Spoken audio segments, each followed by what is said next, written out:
chemical vapor deposition of aluminium oxide. Let us look at this aluminium oxide and try to understand and appreciate its significance as engineering material. Now, this aluminium oxide is well known for its chemical inertness, high temperature thermal stability, retention of hot hardness and very low thermal conductivity. Now, these are the characteristics of aluminium oxide which has made this material an interesting and prospective candidate for many engineering use, and one of those is that cutting tool material. Now, this cutting tool material requires certain properties which interestingly aluminium oxide does possess. However, when it is the question of tensile strength or toughness, then this aluminium oxide shows its weakness, and that is why though this material has other high temperature properties, but this cannot become an universal tool for a general application. Now, we have already understood the very idea of coating the cutting tool so that the required properties can be given on the top surface, which becomes the functional surface, but this functional surface having this coating can be also well supported by a core which is having certain other requirements, namely tensile strength, bulk hardness, then retention of the geometry, chemical compatibility with the coating material. These are the some required properties. Now, already TiC or titanium nitride and many more similar materials are already in use, and these have augmented the cutting properties of a carbide tool or a high speed steel tool. However, when one compares those required properties which are essential at the top working surface of the tool, definitely aluminium oxide can outperform this TiC or TiN or even titanium carbonitride. That is why the whole idea here is that if we can have this aluminium oxide which is having all the required properties, namely chemical, thermal, then if we just put it over this substrate which is made of tungsten carbide cobalt or similar material in the form of a coating, then the whole purpose is served, and here we have one of the best candidate in the form of coating which can perform its task very efficiently, that means its use as a cutting tool. Now, application of aluminium oxide as hard coating, that means when we go for high speed operation,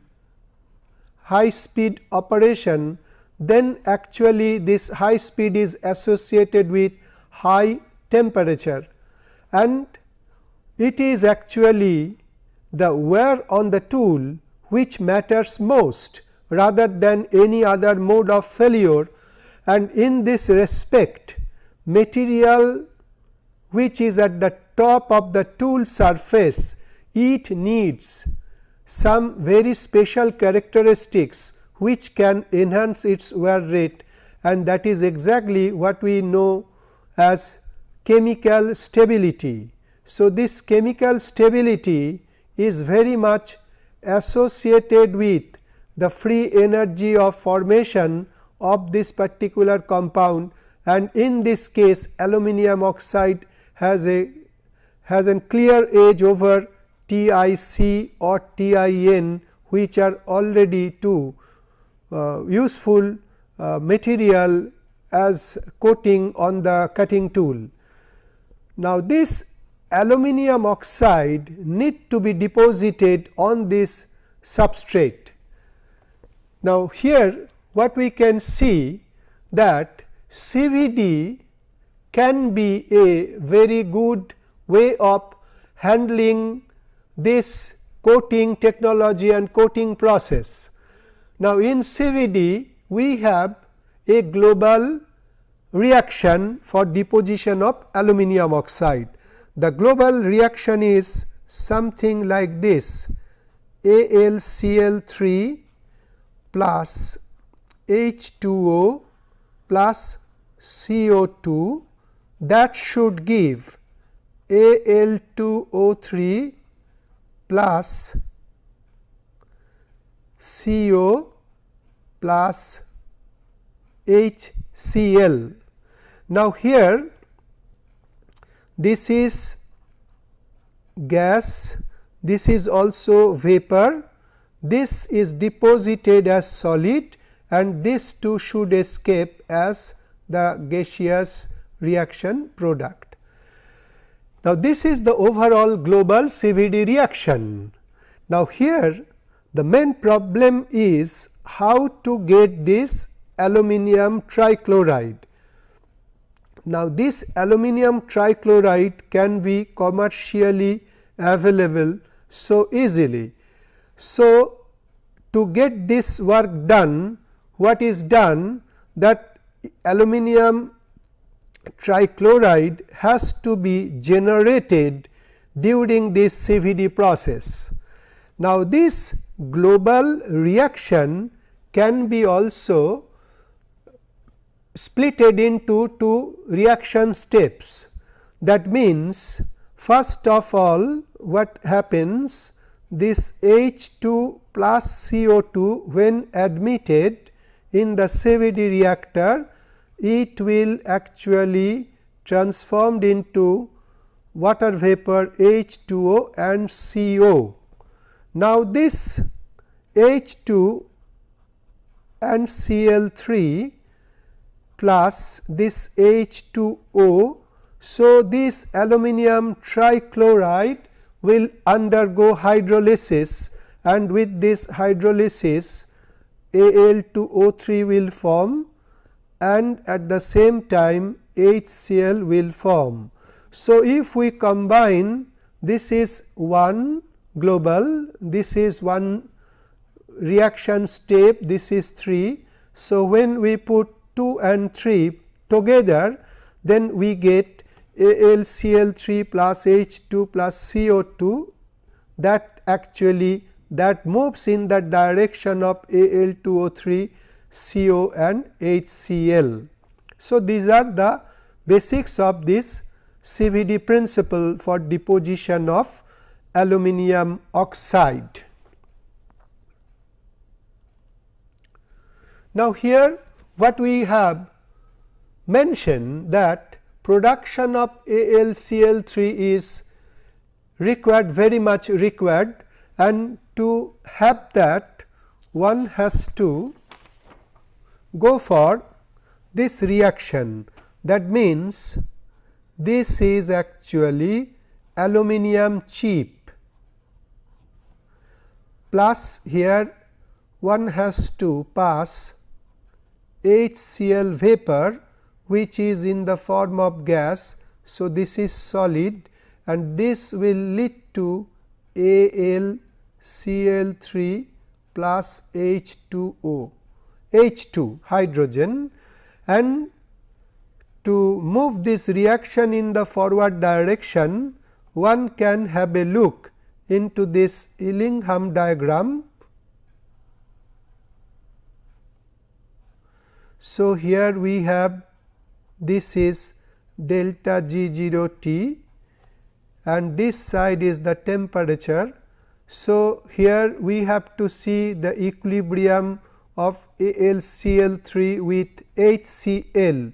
That means, if we find that AlCl3 that is varying in this form, and we have the delta G0 T curve for HCl like this. This is for AlCl3 and this is for HCl. This becomes the threshold point or crossover point. So, on this side of this threshold temperature, AlCl3 is very stable and the reaction can move in this direction. Obviously, it is evident that temperature need not to be very high, and as per the practice, it is done say in the around of 200 to 250 degree, that generation of AlCl3 vapor in this CVD reactor. This is done at the upstream side of the reactor. So, from this, considering this vapor of AlCl3 HCl, one can regulate the vapor pressure of HCl and that of hydrogen to move the reaction in the forward direction. So, this is how this AlCl3 vapor is produced.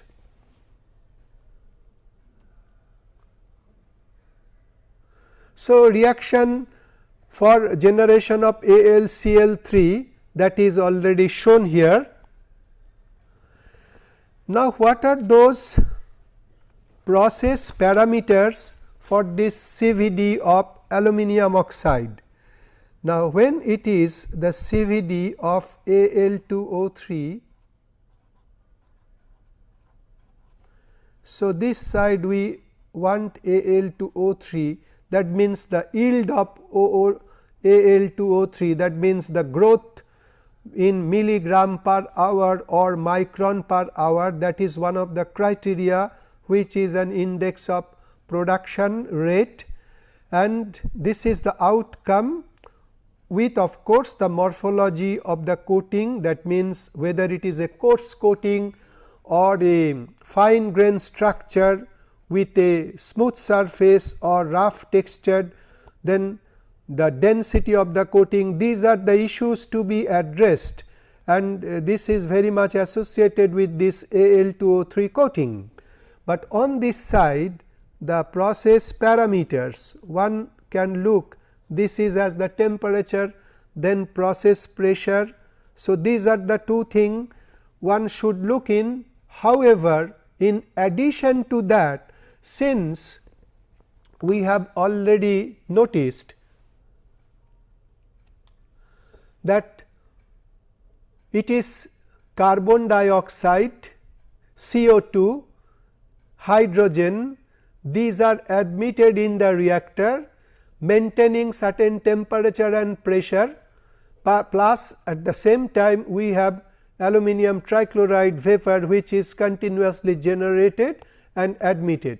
So, these are all 6 are the process parameters which can have a dictating term in producing or in providing the final outcome, that means Al2O3 coating yield.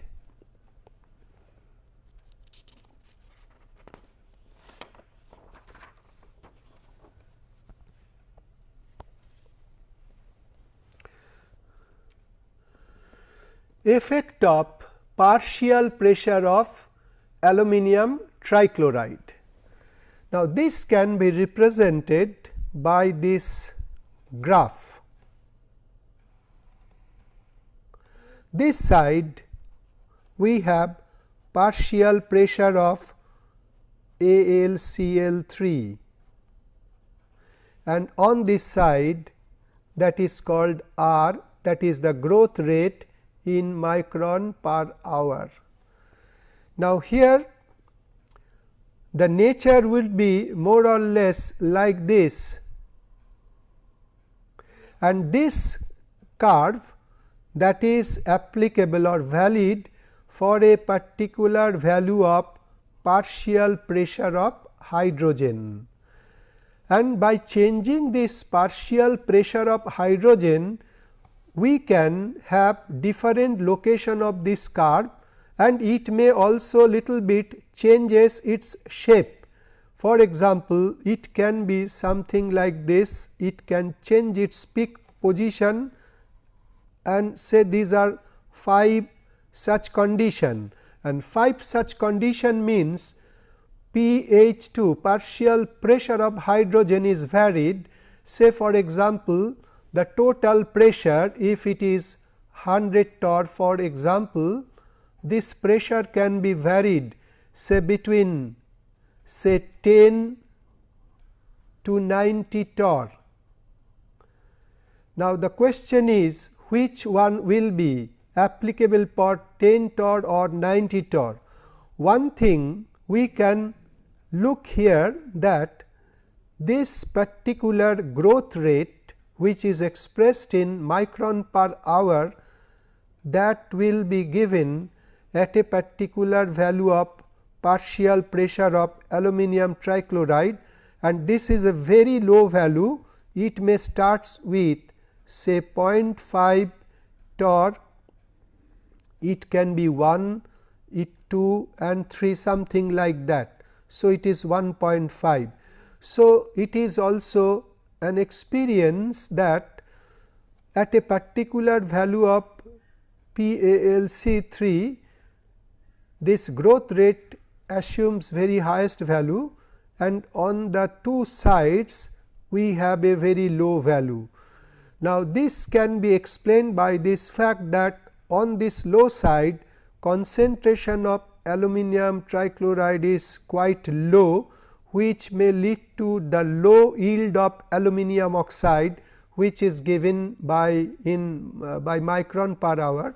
And on this side what happens, because of this reaction which already we have seen, AlCl3 plus H2O plus CO2, which gives Al2O3 plus HCl. Now, if one can balance this equation, one can look into this how the thing can be balanced. So, this is going to be 3.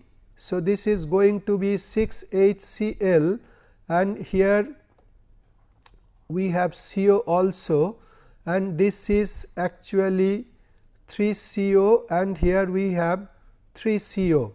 So, what we find that for 2 units of AlCl3 we get 6 unit of HCl. So, that means the volume of the reaction product is increasing, and that can push the reaction in this direction. So, if we increase AlCl3 on this side, then it will become counterproductive, and there could be a fall in this yield of the coating. Now, one thing we can also look into, that these graphs what we have mentioned, this 1, 2, 3, 4, 5 graphs that we got for different values of partial pressure of hydrogen.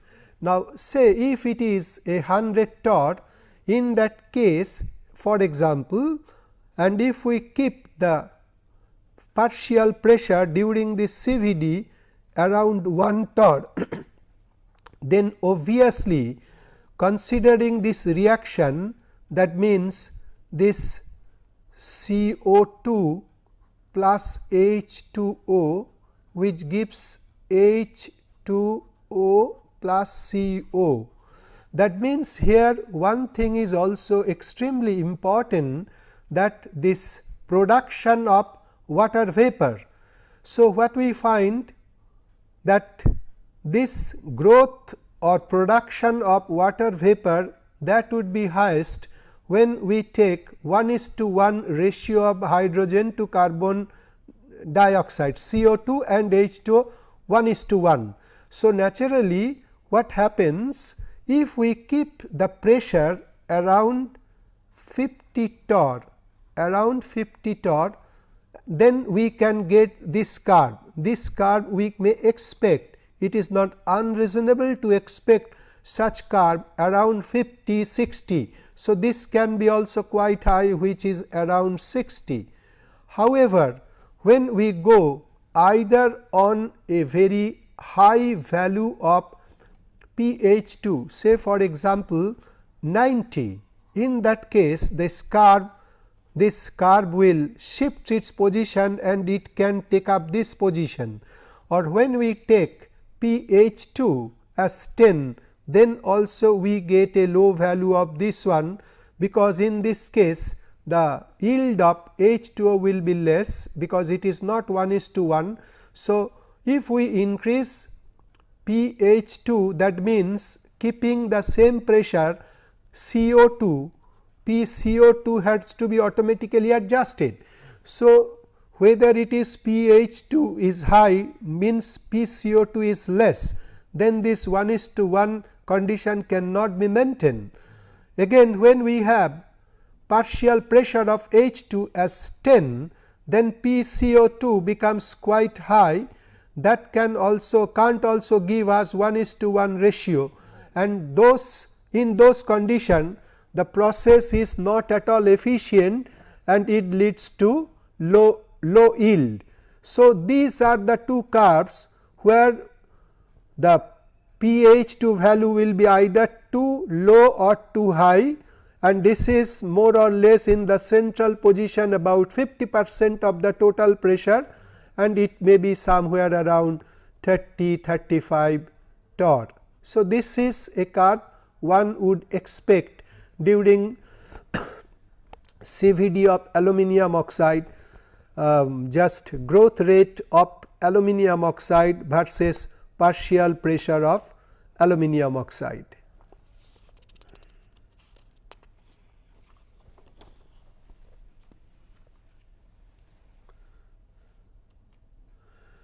Effect of pH2, and that effect already we have shown here, that this effect, that means this graph actually shows the combined effect of PaLCl3 with that of hydrogen, and this can be also drawn in another way.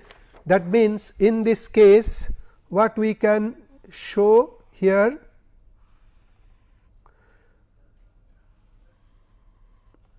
that means this is the growth rate which is in micron per hour, and this gives us partial pressure of pH2, that is in torr. We can have another one side by side showing this growth rate of aluminium oxide coating, which is given in micron per hour.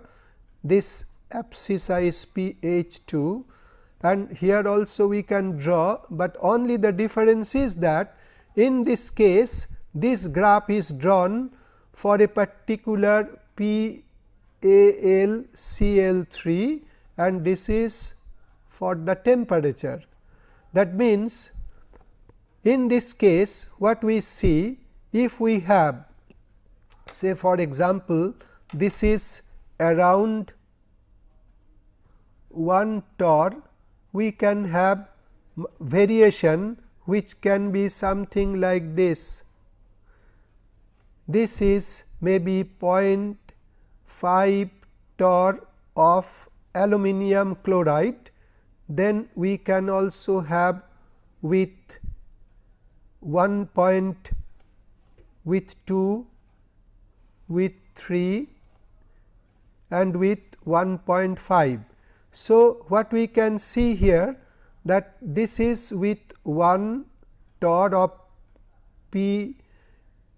PaLCl3, this is with 2, this is with 0.5, this one with 1.5 and this one with 3.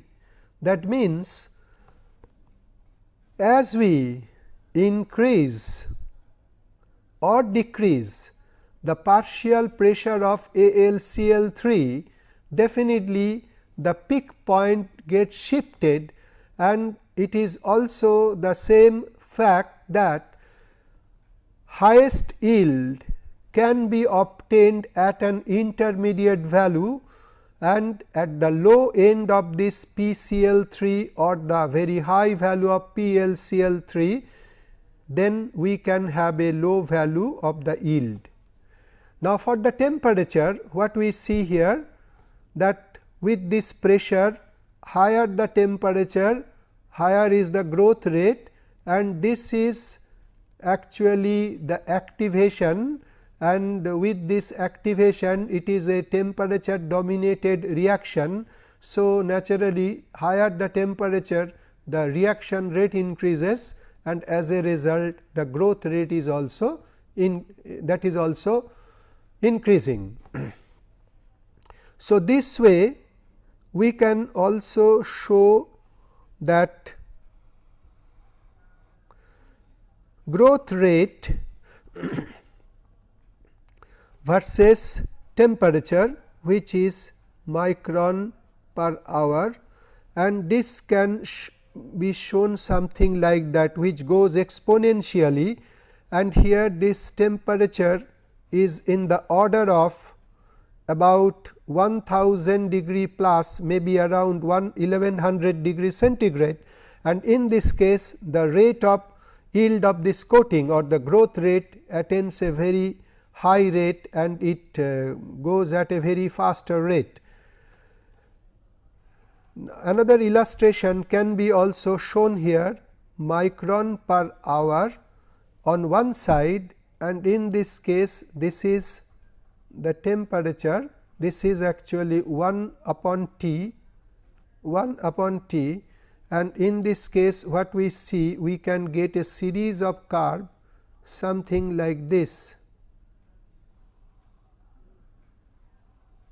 and all these curves, these are actually meant for a particular value of partial pressure of hydrogen.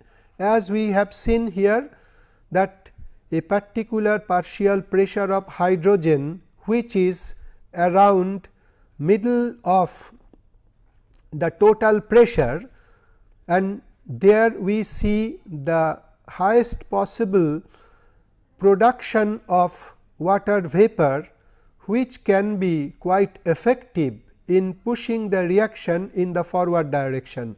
So, this would be, so for this particular situation, if we consider one point here, we can get in the vertical line 4 points showing the different growth rate. Naturally, one can conclude that this is one of the pressure of partial pressure of hydrogen, which facilitates high rate of production of H2O, and in all other condition that is not that efficient. So, this pressure, partial pressure of hydrogen, it is situated somewhere about 50% of the total partial pressure, if we consider the partial pressure of aluminium chloride quite negligible and insignificant. So, this can be concluded that the partial pressure of hydrogen should be around 50% of the total pressure. So, the remaining partial pressure, that should be of that of CO2.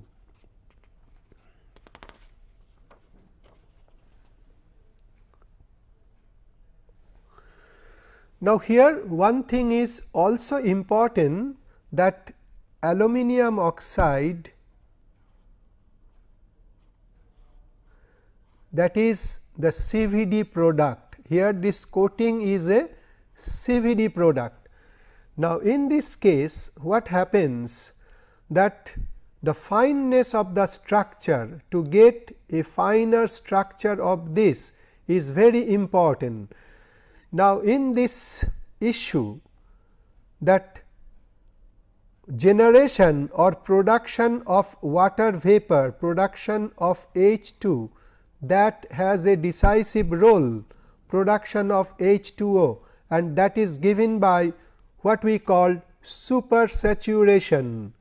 supersaturation of H2O, and this supersaturation of H2O means that partial pressure of H2O, which is the input partial pressure, divided by pH2 in the equilibrium. So, the objective of CVD should be to make this ratio, which is the index of supersaturation, as high as possible, in order that this reaction, that means AlCl3 plus H2O, which is nothing but hydrolysis of AlCl3, and that will go at a faster rate in this direction with the result of Al2O3. So, if we move this reaction at a very fast rate, then we can have rapid growth of this Al2O3, and in that case nucleation rate, that will be also quite high, and as a result of that we may expect a finer grain size and a smoother coating on this carbide tool substrate. So, in principle one should attempt to make this supersaturation of H2O as high as possible. Now, this is actually effect of PCO2 and pH2 ratio. This is shown, but this can be also shown this way, that this is the yield R, which is in micron per hour, and here we have this is pH2 by PCO2, and on this side we have say PCO2 by pH2O. So, obviously, here we have, when it is 1:1, there we have the very high value, and on both the sides we can have a decreasing trend on this growth rate.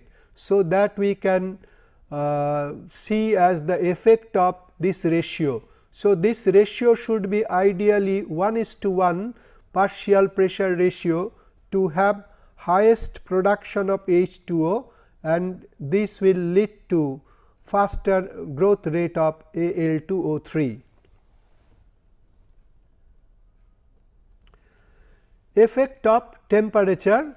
So, effect of temperature, we have mentioned that this is actually activated by temperature. Naturally, the growth rate will be quite high at higher temperature. However, one thing should be also taken into consideration, that it is the limit of the CVD reactor and also the substrate of choice, which should not be affected by this high temperature.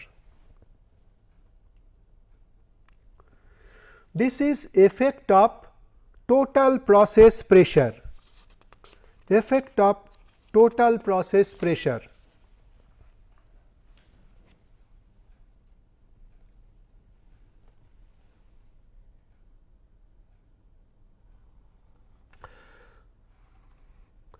Say this side, it is the growth rate, which we can express as micron per hour, or it can be just increase in weight of the substrate in terms of milligram per hour. And this side, that is the total pressure inside the CVD chamber, the total pressure, and here we may expect a curve something like this. Now, this curve, we can interpret this curve in this form. Say this is a zone, interesting zone for conducting the CVD operation. Now, why it is so? If we are on the higher side, we can see growth rate is falling drastically, and even with a low partial pressure, total pressure, growth rate is also not adequate. Now, when we are on the higher side, what happens with this high rate of deposition, high rate of total pressure, we can have homogeneous nucleation. Homogeneous nucleation, that means this reaction is occurring in the gas phase. So, AlCl3 plus H2O, and if we have a very high pressure, then this Al2O3 that may form in the gas phase, but ideally it is supposed to form, condense and synthesize on this carbide substrate, but this does not happen. So, the growth rate is obviously it is falling in nature, and when the pressure is too low, in that case the residence time of this gas which are incoming gas on this substrate. So, this must not this is not getting enough time, the dwell time to reside and to get adsorbed on this surface. So, this is also a function of this total pressure. So, when it is too low, it is actually the problem with dwell time or residence time and the problem associated with adsorption, and when it is the high pressure, then it is homogeneous nucleation, that means this formation of Al2O3 that is taking place in the gas phase, and this substrate does not yield receive much of this vapor which could have condensed and synthesized over this surface.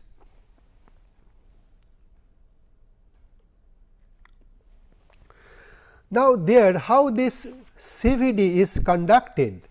So, here if we try to see this thing, what we should have here, actually we have what we call the Al2 generator.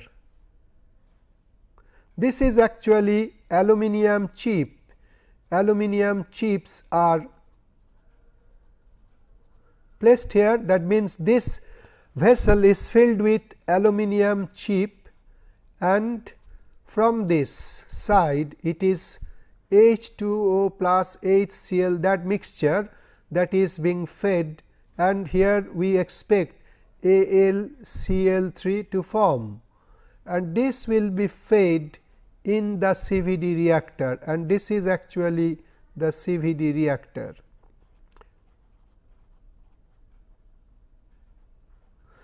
Now, on this from this side also we have another stream which are all metered, and this is actually CO2 plus H2. So, these should be mixed and there should be metered quantity, and we have all the provisions for getting the right temperature. We have the substrate here, and on the downstream side we must have the pumping system which may lead to the vent. Here also we have vent before the gases are fed into the reactor. So, all these features must be provided in the CVD system. So, this is actually the pumping system, and here in the downstream side there is a throttle valve for controlling the system pressure. So, partial pressure of hydrogen, partial pressure of CO2, partial pressure of AlCl3 which is saturated with hydrogen, then the temperature here inside the CVD reactor, and the total pressure prevailing inside the chamber, that is controlled by this throttle valve. So, this is in basically a CVD principle which is practiced in this particular CVD chamber.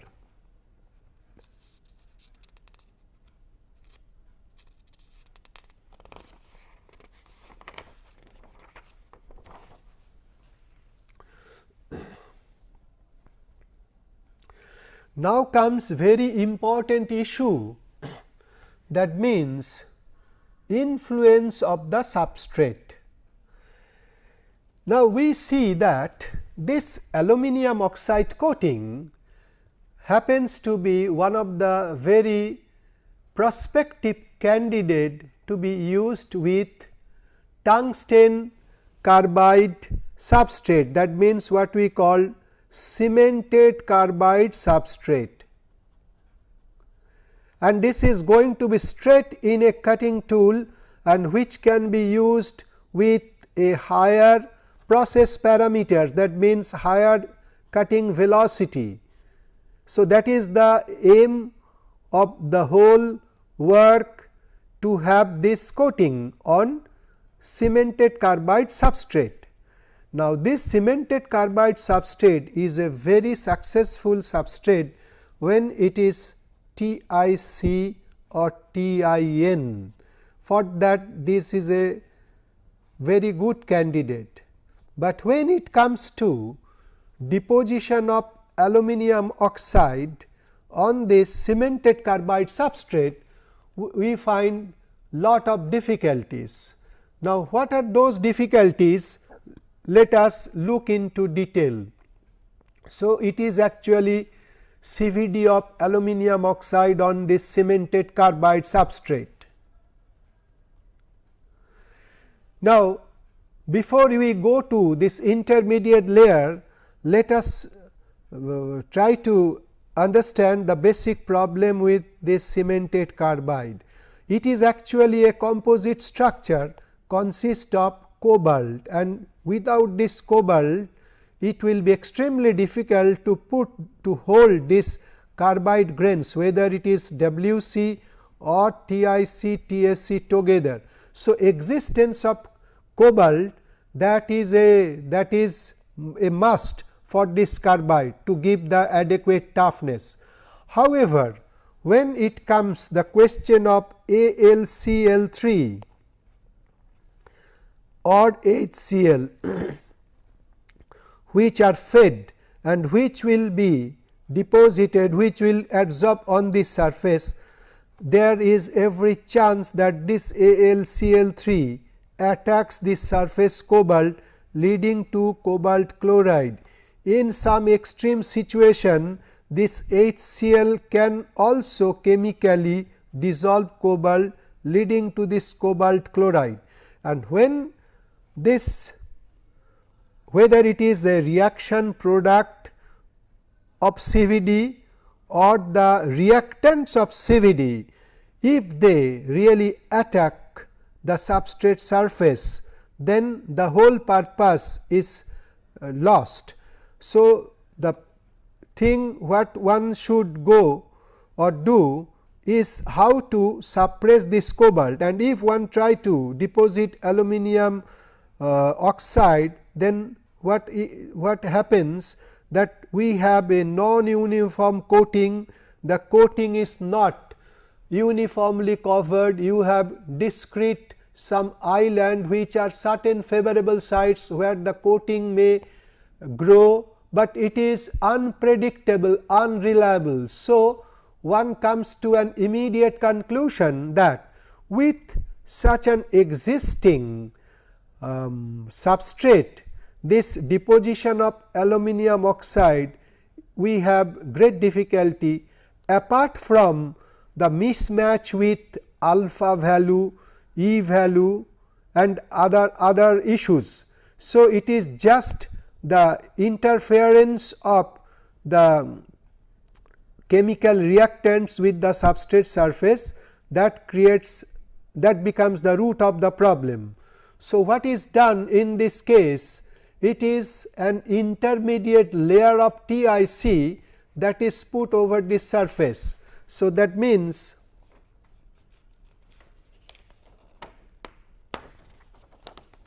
in this case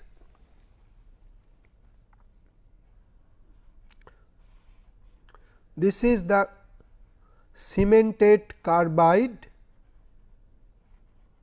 and over that one layer of TIC is grown. It is also CVD TIC, and this thickness is around 5 to 7 micron, and this TiC can be deposited by this reaction TiCl4 CH4 and with excess, then you have the temperature, then pressure, excess H2, and that will lead to TiC, and that can go pretty well with this one.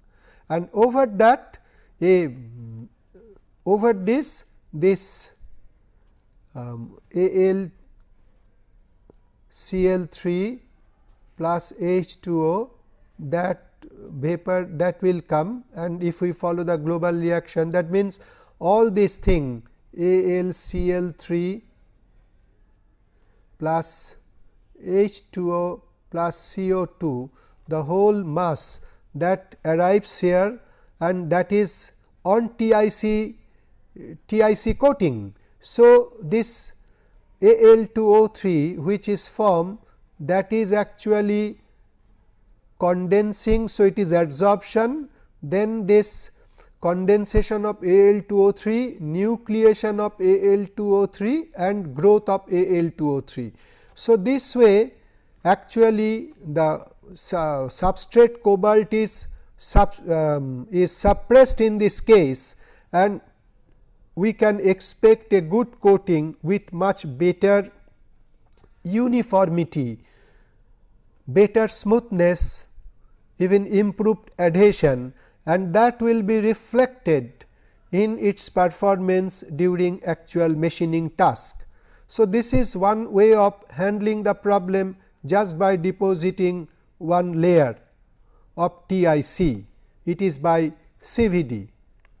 However, further investigation has also been made to look for something even better than TiC. So, this is actually an intermediate layer of titanium oxy carbide. Titanium oxy carbide. So, this titanium oxy carbide, if one puts on this surface,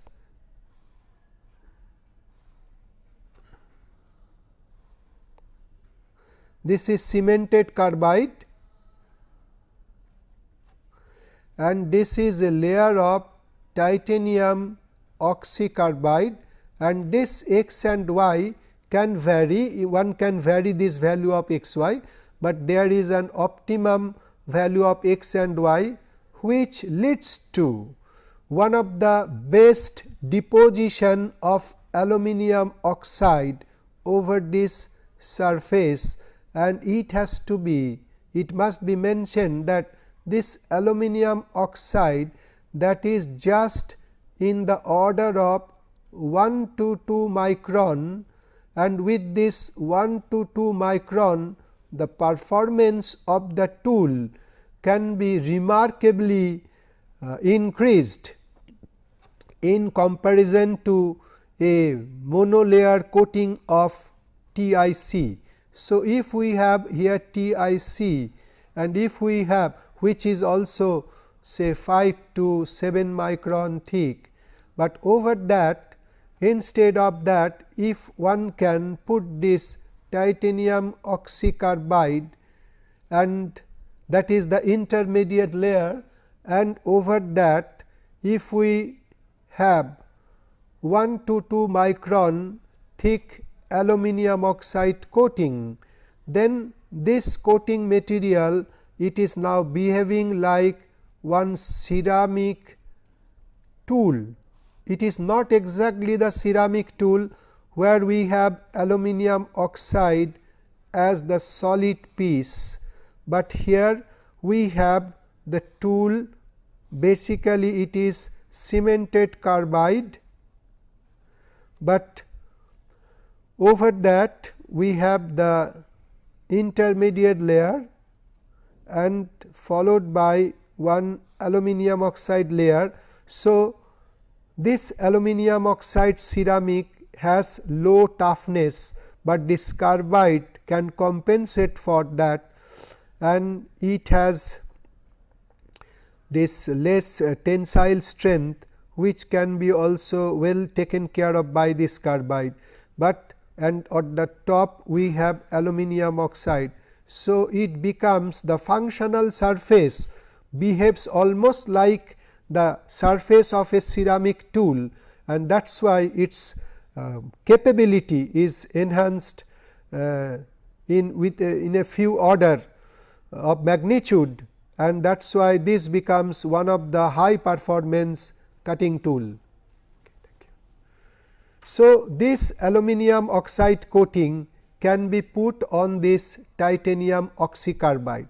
Now, how this titanium oxy carbide is given on the surface? Now, we can see that how titanium carbide is formed. Titanium carbide is formed by TiCl4 and CH4, that gives us TiC. Now, when we have TiCl4 and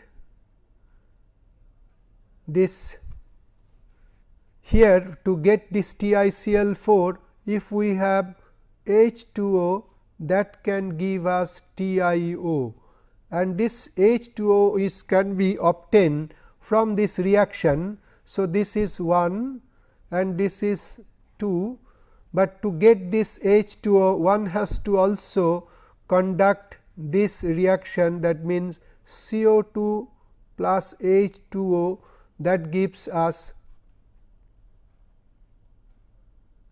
H2O plus CO, and this H2O can be used here, but this gives us TiO, but one is interested to have not TiO, but a oxy carbide. This gives 100% TiC and this gives 100% TiO through this hydrolysis, but if one can take this CO here, that means TiCl4 plus CO plus H2, and if we have this kind of thing, one can also go for Ti, it is actually 0.5 and 0.5, and here we have 4 Cl plus 2, and that can give us 4 HCl. So, instead of using this CO2, if one uses CO in this reaction, in that case this Ti oxy carbide with 0.5 ratio fraction of that atomic percent of 0.5 to 0.5. So, this is 1:1 that can be formed. So, it is a 50-50 oxy carbide, and that can be put here over this surface as 0.5 0.5. This is an oxy carbide, and on that Al2 can be easily deposited, and what is more important here, to have high density of nucleation. So, with this subsurface or intermediate layer, immediately one can get with ease it aluminium oxide coating with high nucleation density, smoother coating and well adherent coating.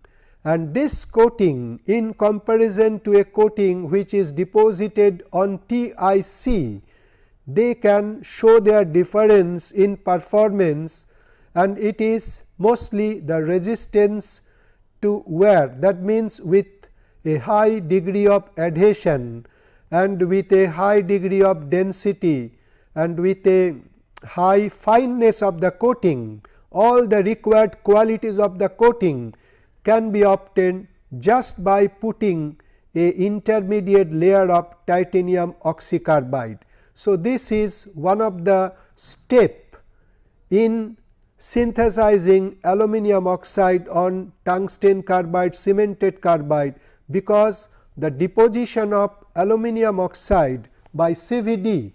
By CVD, that interest mostly comes from the use as a hard coating, and that is mostly that comes from the manufacturing industry. So, with that we can summarize the whole topic like this. Chemical vapor deposition of aluminum oxide is based on the principle of coupling reactions between aluminum trichloride, hydrogen and carbon dioxide. However, to conduct the process in situ, generation of aluminum trichloride is required. This is followed by the coupled CVD reaction. The chemistry of the cemented carbide substrate is not that compatible and does not facilitate growth of aluminum oxide coating with favorable morphology and adhesion. The problem can be well addressed by providing an intermediate layer of titanium carbide. However, an intermediate layer of titanium oxy carbide is found to be more effective than titanium carbide in enhancing the performance of aluminum oxide coating.